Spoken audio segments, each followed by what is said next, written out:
merci à vous, Et madame. prendre place devant le buffet, on le traite par ici.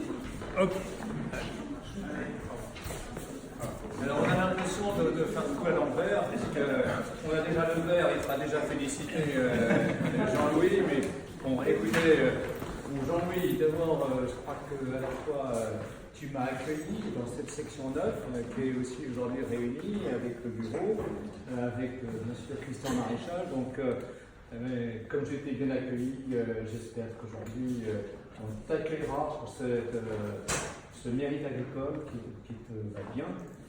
Qui va d'ailleurs avec les couleurs de notre tout ça est bien affiché. Écoute, je lève le verre à cette médaille. Merci Vincent. Videz-les les verres. Ne faites pas que les jeter. Bien, alors, bonsoir à toutes et à tous. Donc nous sommes réunis dans ce lieu symbolique de notre compagnie pour un événement bien sympathique, la remise de la croix de chevalier du mérite agricole à notre confrère Jean-Louis Bernard qui m'a choisi comme parrain. Voilà. Et je vais vous faire une confidence pour commencer en guise de clin d'œil. J'ai fait sa connaissance il y a déjà bien des années lorsqu'il m'a remis en tant que haut dignitaire d'une confrérie ad hoc la médaille de l'illustre protecteur du vignoble. Ça n'invente pas. D'ailleurs, Florence en est témoin. Je vais vous montrer cette médaille avec une belle pépée. Il y a une phrase qui est intéressante. Vous pourrez la regarder. Et j'ai donc appris ensuite à mieux le connaître lors de la supervision d'un livre édité par l'ACTA sur la chasse et la biodiversité, tout comme sur le terrain en Sologne, sur une exploitation avant-gardiste en matière d'agroécologie, et dans l'organisation et l'animation de colloques sur la petite faune sauvage, puis à l'AFP et dans le mouvement phare où il a été très actif. Alors j'y ai découvert un homme discret, persévérant, à l'écoute, calme en toutes circonstances, alors ça il faut demander à sa femme, c'est vrai, et surtout très professionnel, à l'académie comme secrétaire de la section 9, animateur de groupe de travail et aujourd'hui en tant que président de notre institution, où il s'est illustré tout récemment comme l'organisateur du colloque très apprécié sur l'état de l'agriculture française. Alors, comment qualifier Jean-Louis? Je dirais que c'est un jardinier à 4 branches. Du fait de sa formation initiale en fruits et légumes et en horticulture, mais il s'est ensuite fortement intéressé à la production viticole, avant de s'investir dans les grandes cultures. Rappelez-vous le club des 100 quintaux, puis à l'agriculture durable, c'est ICI Sopra, puis Geneca Agrochemicals, et enfin c'est Syngenta Agro. Alors que dire de plus de Jean-Louis? Je crois que Jean-Louis a une partie de son cœur en Tunisie, où il possède avec son épouse une maison, et où il se rend régulièrement pour mesurer les avancées toujours difficiles de la démocratie en terre d'islam. Alors au moment de lui remettre cette distinction, je ne peux que regretter, comme le confiait notre consoeur et amie Marion Guillot, vice-présidente du Conseil de l'Ordre du mérite agricole, qu'une grande part de ceux qui font la richesse et la renommée du monde agricole, agroalimentaire et para-agricole soient un peu les oubliés de la République du fait du système de sélection et de proposition des médailles via les préfectures de notre pays. Heureusement, l'erreur a été réparée pour notre confrère et ami du fait de ses références, je dirais, encyclopédistes de la protection des cultures, et faisant la liaison entre le passé, le présent et le futur, et qu'il a cultivé en véritable rat de bibliothèque. Je crois qu'Alain nous le démentira. Et aussi, comme on le dit dans les milieux journalistiques, dont j'ai fait partie, comme un sacré pisseur de coquilles. Au vu de toutes les notes, articles, notamment dans la revue Phytoma, et multiples ouvrages qu'il a publiés et signés de son nom, individuellement ou en association avec d'autres rédacteurs, par exemple le Tout Bio est-il possible?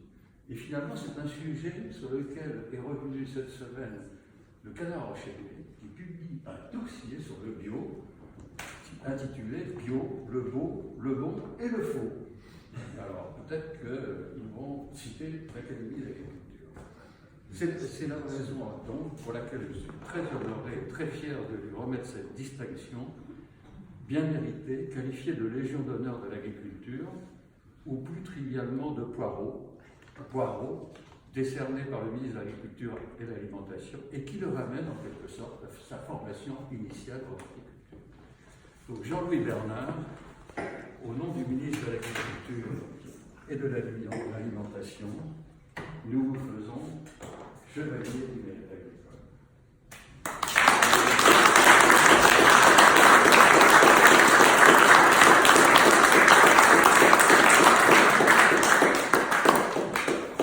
Bien.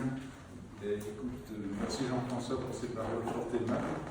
Je ne sais pas si je dois mettre enlever mes lunettes parce que je suis handicapé, mais je vais essayer de lire avec mes lunettes le petit mot que vous avez concocté. Alors, dans ce qu'a dit Jean-François, il y a quelque chose qui me touche et je voudrais quand même vous en dire un petit mot. C'est-à-dire, il est vrai que lorsqu'on vit dans l'industrie, on vit en dehors du monde de récompense qui irrigue beaucoup d'autres secteurs. Imaginez, en 35 ans de carrière, je n'ai jamais assisté à une seule remise de médaille dans une entreprise. Par contre, quand j'étais allé dans un stagiaire, j'ai eu droit à 2. C'est des pauvres. Ce n'est pas moi qui les recevais, j'ai des gens émérites dans la recherche, mais disons, c'est un monde qui nous est assez étranger. Cela dit, le fait, au travers de l'Académie, d'en bénéficier aujourd'hui, je suis reconnaissant à ceux qui ont proposé ma candidature et je l'apprécie. Jean-François vous a parlé de ma vocation agricole. Là, je reviens à mon papier.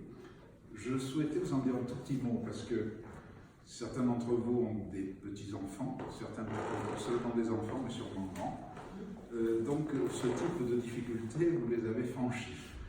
Cela dit, j'imagine avec le recul ce qu'a pu être la vocation agricole pour mes parents, qui étaient tous deux issus de la fonction publique et qui avaient un fils qui menait des études honnêtes, mais qui avait des projets qui les désarçonnaient un peu.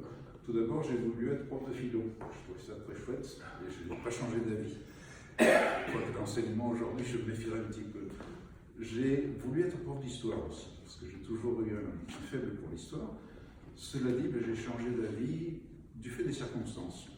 J'ai échoué dans un lycée agricole, et quand je dis échoué, c'est avec bonheur. J'ai passé le concours d'entrée parce que mes copains y rentraient. Je me suis dit pourquoi pas. Je m'étais renseigné, on m'avait dit si tu fais ton cursus au lycée agricole, tu peux rentrer en fac de lettres. Je me suis dit pourquoi ne pas passer par le lycée agricole avec mes copains pour faire fac de lettres après pour de philo. Donc j'ai suivi mon cursus au lycée agricole et j'ai trouvé beaucoup d'intérêt. Sauf qu'à la sortie, on m'a dit fac de lettres, non. Je dis mais à 3 ans, on m'a dit que ah non, ça ne marche plus comme ça. Donc j'ai suivi une carrière agricole, mais avec bonheur. Avec bonheur. Ce cursus un peu bizarre, si vous voulez, je le dois finalement à plusieurs personnes. J'ai pris le temps de réfléchir, de me dire quelles sont les personnes finalement qui ont influencé ma carrière d'une manière décisive, sans avoir voulu. La première, c'est un cousin, j'avais 7 ans, je me souviens encore, c'était dans le Vaucluse, il y a des terres maraîchères, et ce monsieur m'avait dit, allez bien Pichou, bien, on va semer les melons. Alors mes parents me disaient, vas-y, semer les melons. Alors j'ai vu la machine qui faisait les petits trous, puis à l'époque on passait encore, il n'y avait même pas de semoir, on mettait 4 à 5 graines dans chaque trou. Puis il y avait quelqu'un derrière avec une sarclette qui bouchait. Donc ça se faisait comme ça. Alors, je vais travailler 2 heures, ma mère a pu venir me chercher parce qu'elle avait peur du soleil. Mais je veux dire, ça m'avait frappé. Le lendemain, ce cousin, puisque c'était un cousin, m'avait mené récolter les asperges. Je trouvais ça extraordinaire, avec une bouche en sable. Je trouvais ça extraordinaire. Bon, première sensation sur l'agriculture pour un citadin, extraordinaire. Vraiment très très plaisant. La deuxième personne, c'est un vieil oncle qui avait été directeur de la chambre d'agriculture du Var. Et ce monsieur à la retraite, son plaisir, c'était de faire des plantations de chênes truffiers. Il plantait pour ses enfants ou ses petits-enfants, mais il avait tellement de projets en tête, chaque fois que j'allais le voir, il me faisait asseoir, et il me parlait de ses chênes truffiers. Et moi j'écoutais ça avec délice, on parlait d'inoculation à l'époque, pas de mycorhize. Il plantait les chênes truffiers pour l'avenir. Bon, j'avoue que ça m'a beaucoup impressionné. Le troisième, c'est un prof que certains ont peut-être connu, puisqu'il a fait beaucoup de livres qui ont servi dans l'enseignement agricole. C'est Pierre Jean Prost. Pierre-Jean Prost, il a fait énormément de bouquins remarquables. J'ai eu la chance de le voir comme prof pendant 3 années. Donc il m'a suivi tout au long de mon cursus de lycée agricole. Et je veux dire, c'est un type qui m'a appris botanique, entomologie, apiculture, même apiculture. Et j'avoue que lui m'a vraiment profondément influencé parce qu'il m'a montré toute la diversité de ses métiers et de ce qu'on pouvait y faire, de ce qu'on pouvait y trouver. Donc, Pierre-Jean Prost, je lui dois beaucoup et j'avoue que c'est quelqu'un qui me tient à cœur. Et ensuite, il y a 2 personnes qui figurent sur nos murs de l'Académie, mais que certains d'entre vous ne connaissent pas forcément. Le premier d'entre eux, je pense qu'il est peu connu parce qu'il est très âgé maintenant, c'est René Bernard. Alors, René Bernard, nous ne sommes pas parents du tout. René Bernard, lorsque j'ai fait sa connaissance, c'était le 3 ou le 4 janvier 1970. Il était directeur de la Grande Ferrade. Et j'avais été le voir en lui disant « Je viens vous voir parce que je vais faire un stage en virologie avec tel chercheur. » Je venais d'un centre de virologie et c'était ma passion à l'époque.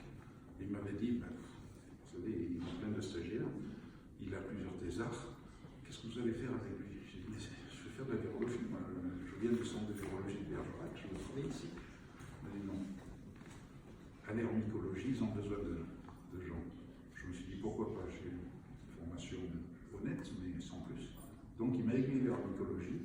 Et quand j'ai quitté la station de la Grande Ferrade, il a eu une réflexion, il m'a dit « Bon, c'est vrai qu'on n'a pas de poste, c'est vrai qu'il faut que vous alliez faire l'armée, mais pourquoi ne reprenez-vous pas vos études? On a vu que vous étiez quand même intéressé. » Et sur le simple fait qu'il m'ait dit ça, je me suis dit, dans le fond, pourquoi pas? Si ça doit me donner des ailes pour plus tard. Et donc, grâce à ce René Bernard qui est sur nos murs, qui a 98 ans, j'ai repris mes études. Donc je lui dois énormément. Et enfin, le dernier, c'est Jean Thiot. Jean Thiot, beaucoup l'ont connu, par contre. Et Jean Thiot, je ne fais pas de dessin, adjoint à l'AGL, un pionnier de la protection intégrée des cultures, un membre de la section 9. Et c'est lui qui m'a dit un jour, qui m'a téléphoné, qui m'a dit « Bonjour Jean-Louis Bernard ». Je lui ai dit « Bonjour monsieur ». Il m'a dit « C'est Jean Thiot ». « Ah oui, bonjour monsieur Thiot ». Il m'a dit « Est-ce qu'on pourrait se rencontrer ?» C'est grâce à lui que je suis rentré à l'Académie. Donc on a discuté, on est tombé d'accord, et il m'a jeté entre les mains de Christian Maréchal. Voilà, ça s'est passé comme ça. Alors, pour ce qui est de l'Académie, il y a 3 personnes, je dirais en activité, auxquelles envers lesquelles j'éprouve de la gratitude. Il y a bien sûr Christian Maréchal. Christian Maréchal qui m'a accueilli à la section 9. On sait ce que la compagnie lui doit, mais je voulais le remercier pour la sollicitude dont il a toujours fait preuve, surtout dans mes premières années à l'Académie, parce qu'étant en activité, j'avais un mal de chien à pouvoir assister régulièrement aux réunions de section. Donc je venais à peu près, c'est pour ça que je suis parfois gentil avec ceux qui viennent passer, je venais à peu près une réunion sur 3. Mais je faisais de mon mieux, il y a des jours je lui ai téléphoné, je lui disais j'avais prévu de venir, je suis désolé, je ne peux pas venir. Mais il a toujours pris ça très à l'aise et il m'a toujours encouragé à faire de mon mieux pour l'Académie et je continue. Merci Christian. Oui, bien sûr. Bien sûr.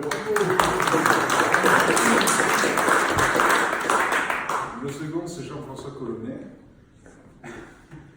Bon, c'est pour ça que je l'ai choisi comme parrain aussi, parce que bon, j'ai toujours admiré son esprit constructif. Et lorsqu'il a une idée, il la pousse d'un côté, et s'il voit qu'il y a de la résistance, il la remet dans sa poche. Et quelques temps après, il revient, il repose l'idée différemment.